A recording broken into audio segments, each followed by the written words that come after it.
Salam kerahiman. Hari ini 4 April, kita diajar oleh Suster Faustina untuk berdoa, doa persembahan. Bisa dilihat di nomor 309. Kita mulai ya, dalam nama Bapa dan Putra dan Roh Kudus, amin. 309. Allah dan jiwa-jiwa, doa persembahan. Di hadapan surga dan bumi, di hadapan segenap paduan suara para malaikat, di hadapan perawan Maria yang tersuci, di hadapan segala kuasa surga, aku menyatakan kepada Allah Tritunggal bahwa hari ini, dalam kesatuan dengan Yesus Kristus penebus jiwa-jiwa, aku mempersembahkan diriku secara sukarela untuk pertobatan orang-orang berdosa, khususnya untuk jiwa-jiwa yang telah kehilangan harapan akan kerahiman Allah. Persembahan ini meliputi penerimaan dan kepatuhan total kepada kehendak Allah. Semua penderitaan, ketakutan, dan kegentaran yang memenuhi hati orang-orang berdosa. Sebaliknya, aku memberikan kepada mereka semua penghiburan yang diterima jiwaku dari persekutuanku dengan Allah. Singkat kata, aku mempersembahkan segala sesuatu bagi mereka. Misa kudus, komuni kudus, tobat, mati raga, doa. Aku tidak takut akan pukulan keadilan ilahi, sebab aku disatukan dengan Yesus. Ya Allahku, dengan cara ini aku ingin mengadakan penyilihan kepadamu atas jiwa-jiwa yang tidak percaya akan kebaikanmu. Melawan segala harapan, aku berharap akan samudra kerahimanmu. Ya Tuhanku dan Allahku, bagianku, harta pusakaku untuk selamanya, aku mendasarkan doa persembahan ini bukan atas kekuatanku sendiri, tetapi atas kekuatan yang mengalir dari pahala Yesus Kristus. Aku akan mengulangi setiap hari persembahan diri ini dengan mengucapkan doa berikut yang kau ajarkan sendiri kepada aku, yakni, oh darah dan air yang telah memancar dari hati Yesus sebagai sumber kerahiman bagi kami, engkaulah andalanku. Suster Maria Faustina dari Sakramen Maha Kudus, Kamis Putih, dalam Misa Kudus 29 Maret 1934. Hari ini hari spesial, khususnya buat saya. Hari ini adalah hari ulang tahun saya yang ke-65 dan bacaannya diberikan tema doa persembahan dan menjadi satu dorongan buat saya juga untuk bisa berdoa seperti Suster Faustina. Hal ini terjadi pada tanggal 29 Maret 1934 pada Kamis Putih dalam Misa Kudus. Itu yang terjadi, yang dialami oleh Suster Faustina.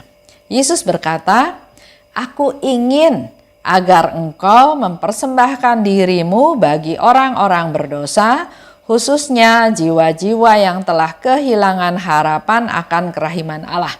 Itu ada di 308. Jadi 309 doa persembahan ini sebagai jawaban atas apa yang Yesus katakan di 308. Aku ingin agar engkau mempersembahkan dirimu bagi orang-orang berdosa. Dan Suster Faustina menanggapi permintaan Yesus tersebut dengan doa persembahan 309.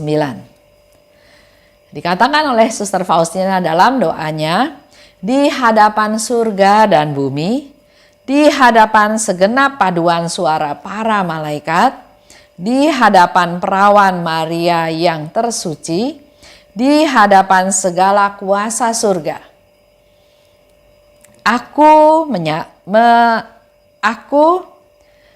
menyatakan pada Allah Tritunggal bahwa hari ini dalam kesatuan dengan Yesus Kristus sebagai penebus jiwa-jiwa, aku mempersembahkan diriku secara sukarela untuk pertobatan orang berdosa. Kita sambil belajar ya, apa yang dilakukan oleh Suster Faustina untuk menjadi silih, untuk menyelamatkan jiwa-jiwa orang berdosa. Dia mempersembahkan dirinya pada hari ini secara sukarela, bukan terpaksa, bukan karena ancaman, tapi secara sukarela dia mempersembahkan dirinya untuk pertobatan orang berdosa. Khususnya jiwa yang telah kehilangan harapan akan kerahiman Allah. Kita kembali lagi ke cerita yang lalu yang sampai sekarang masih lumayan rame di WhatsApp grup ya, tentang seorang yang sudah sekarat, sakit parah di rumah sakit, tapi dia nggak mau didoakan oleh pastor. Dia nggak mau terima sakramen tobat. Dia nggak mau terima sakramen perminyakan karena menurut dia percuma. Saya sudah berdosa sangat besar, nggak mungkin Tuhan mengampuni saya. Jadi percuma, jangan doain saya. Di situ ada seorang pastor yang diminta oleh seorang suster untuk berdoa buat si sakit ini. Dan memang reaksinya dia bilang, saya nggak mau didoain, percuma. Karena nggak mau didoakan ya pastornya nggak maksa ya. Pastornya pergi ke kapel, dia berdoa, dan setelah itu ya sudah mau pulang karena orang ini nggak mau didoakan. Tapi ketemu lagi sama suster tersebut, dan suster itu tetap minta kepada pastor tersebut untuk berdoa buat si sakit itu. Nah, gimana caranya ya? Sementara suster ini minta supaya berdoa buat si sakit, tapi si sakit nggak mau didoain. Akhirnya pastor itu masuk lagi ke ruangan itu dan dia katakan, saya nggak berdoa buat kamu, tapi saya mau berdoa di samping kamu. Saya mau nebeng duduk lah istilahnya ya. Dia mau duduk di samping si sakit, tapi dia nggak berdoa buat si sakit. Si sakit bilang, ya sudah, kalau mau berdoa silahkan. Percuma, jangan doa buat saya katanya ya. Dia marah-marah kalau dia didoakan. Nah, pastor ini berdoa koronka. Demi sengsara Yesus yang pedih, tunjukkanlah belas kasih-Mu kepada kami dan seluruh dunia. Itu terus diulang-ulang sampai akhirnya si sakit merasa terganggu atau tergerak atau ya akhirnya dia bereaksi. Dia bilang sama pastor, jangan doa seperti itu, Tuhan gak mungkin ampunin saya. Biar bagaimanapun Tuhan baik, Tuhan gak mungkin ampunin saya karena saya dosa besar. Nah, karena hal itulah maka terjadi komunikasi. Dosanya apa? Barulah si sakit ini cerita bahwa dia berdosa besar karena dia menyebabkan satu keluarga di dalam satu mobil ketabrak kereta api karena dia lalai untuk menutup lintasan kereta api tersebut. Pastornya tanya kejadiannya di mana dan seterusnya dan pastor itu bilang, tahu nggak? Saya adalah anak daripada keluarga yang meninggal tersebut. Dan saya sudah memaafkan Bapak. Sudah dari sejak dulu saya memaafkan. Si sakit kaget karena ternyata pastor yang melayani dia itu adalah salah satu anak dari keluarga yang meninggal semua karena si anak ini kebetulan tidak ikut dalam mobil tersebut. Akhirnya terjadi rekonsiliasi, terjadi pertobatan. Pastor juga penuh sukacita keluar cari si suster tadi. Mana susternya? Dia cari, suster rumah sakit bilang nggak ada suster biarawati di sini. Nggak pernah ada suster biarawati di sini. Tapi pastor itu yakin ada suster biarawati. Karena suster rumah sakit bilang nggak pernah ada suster biarawati, pastor ini juga akhirnya ya sudah menyerah dengan keadaan karena memang dia nggak bisa ketemuin lagi suster tersebut. Sekian lama kemudian pastor ini pergi ke Vilnius dan dia melihat gambar dari Santa Faustina ada di dinding. Dan dengan spontan pastor ini bilang, inilah suster yang menyuruh saya berdoa buat si sakit tersebut. Lihat ya, Suster Faustina sudah jadi Santa Faustina sekarang tetap masih peduli untuk memberikan pertobatan, kesempatan-kesempatan untuk manusia itu bertobat. Karena memang kecintaannya Suster Faustina adalah menyelamatkan jiwa-jiwa. Dan ini menjadi satu bukti bahwa kerahiman Tuhan itu ada, jangan nggak percaya. Dosa semerah apapun, dosa sehitam pekat apapun, Tuhan punya kuasa mampu untuk mengampuni kita. Itu yang dikatakan oleh Suster Faustina ya. Jadi dia mempersembahkan diri secara sukarela untuk pertobatan orang-orang yang berdosa, khususnya mereka yang kehilangan harapan akan kerahiman Allah. Dan persembahan ini meliputi penerimaan dengan kepatuhan total terhadap kehendak Allah. Tuhan minta dia lakukan apa saja, dia lakukan. Penyerahan total, enggak pilih-pilih. Semua penderitaan, rasa takut, rasa kegentaran yang memenuhi hati orang berdosa, itu juga dia mau terima, dia mau alami. Aku berikan pada mereka seluruh penghiburan. Jadi ketakutan-ketakutan itu, kekhawatiran, kegelisahan itu Suster Faustina mau ambil. Pernah juga Suster Faustina bercerita ya dalam diary-nya, dia melihat ada seorang wanita muda, murid di situ yang sedang dalam dosa besar. Mau melakukan suatu tindakan bunuh diri kalau nggak salah ya. Suster Faustina berdoa buat si anak muda tersebut.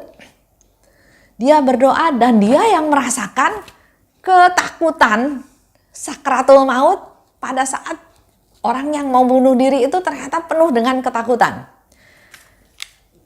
Ketakutan itu dia ambil dan yang dia berikan adalah penghiburan kepada si orang yang mau bunuh diri tersebut. Sama seperti apa yang dikatakan oleh Suster Faustina di sini. Penderitaan, ketakutan, kegentaran dia yang tampung. Tapi sebaliknya dia memberikan pada mereka penghiburan. Penghiburan untuk aku terima jiwaku dari persekutuan dengan Allah. Aku berikan pada mereka semua penghiburan yang aku pernah terima dari persekutuan dengan Allah. Dan aku mempersembahkan segala sesuatu bagi mereka.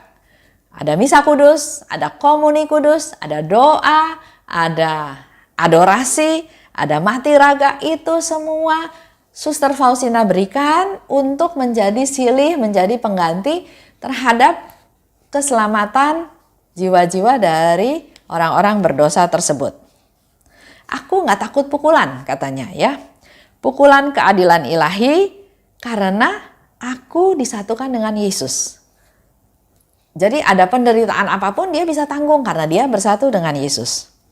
Aku ingin mengadakan penyilihan kepadamu atas jiwa-jiwa yang tidak percaya akan kebaikanmu. Dengan melawan segala harapan tersebut, aku berharap akan samudera kerahimanmu. Ya Tuhanku dan Allahku, bagianku, harta pusakaku untuk selamanya, aku mendasarkan doa persembahan ini bukan atas kekuatanku sendiri. Jadi doa persembahan yang dia persembahkan bukan atas kekuatanku sendiri karena pasti nggak bakalan kuat ya Suster Faustina. Tapi atas kekuatan yang mengalir dari pahala Yesus Kristus. Mengandalkan Tuhan. Aku akan mengulangi setiap hari persembahan diri ini dengan mengucapkan doa berikut yang kau ajarkan sendiri padaku. Yaitu doa, oh darah dan air yang telah memancar dari hati Yesus sebagai sumber kerahiman bagi kami, engkau andalanku. Itu ada di 187. Doa ini sering dipakai sama teman-teman untuk doa jam kerahiman. Bukan padahal ya, karena di situ jelas Yesus katakan, doakan doa ini untuk pertobatan mereka yang berdosa. Dengan hati yang remuk rendam, datang pada Tuhan, berdoa untuk pertobatan dari orang yang berdosa. Doa ini sungguh dahsyat karena mohon pertobatan dari orang yang tampaknya enggak mau atau enggak mampu untuk bertobat lagi. Dosanya udah besar sekali. Ini adalah doa istimewa demi bertobatnya orang yang sudah menyerah dalam hidupnya. Berdoa untuk orang-orang yang putus asa. Darah menguduskan jiwa menjadi ilahi, air membenarkan jiwa tersebut. Itu hari ini mari kita belajar juga dari Suster Faustina mempersembahkan, membuat doa persembahan. Apa yang mau Bapak Ibu persembahkan dalam doa kita, dalam hidup kita. Jadi kembali lagi, Suster Faustina katakan dia mau berdoa setiap hari, doa darah dan air tadi ya, untuk pertobatan orang berdosa. Tapi bukan doa yang diminta oleh Yesus untuk berdoa pada jam kerahiman. Semoga sehari lepas sehari dengan penjelasan-penjelasan semakin bisa mengerti bahwa doa jam kerahiman adalah Yesus minta kalau bisa jalan salib. Kalau enggak pergi ke sakramen Maha Kudus ya, adorasi. Kalau enggak bisa di mana juga renungkan sengsaraku walaupun sebentar. Itu aja untuk hari ini. Terima kasih. Amin. Dalam nama Bapa dan Putra dan Roh Kudus. Amin. Salam kerahiman.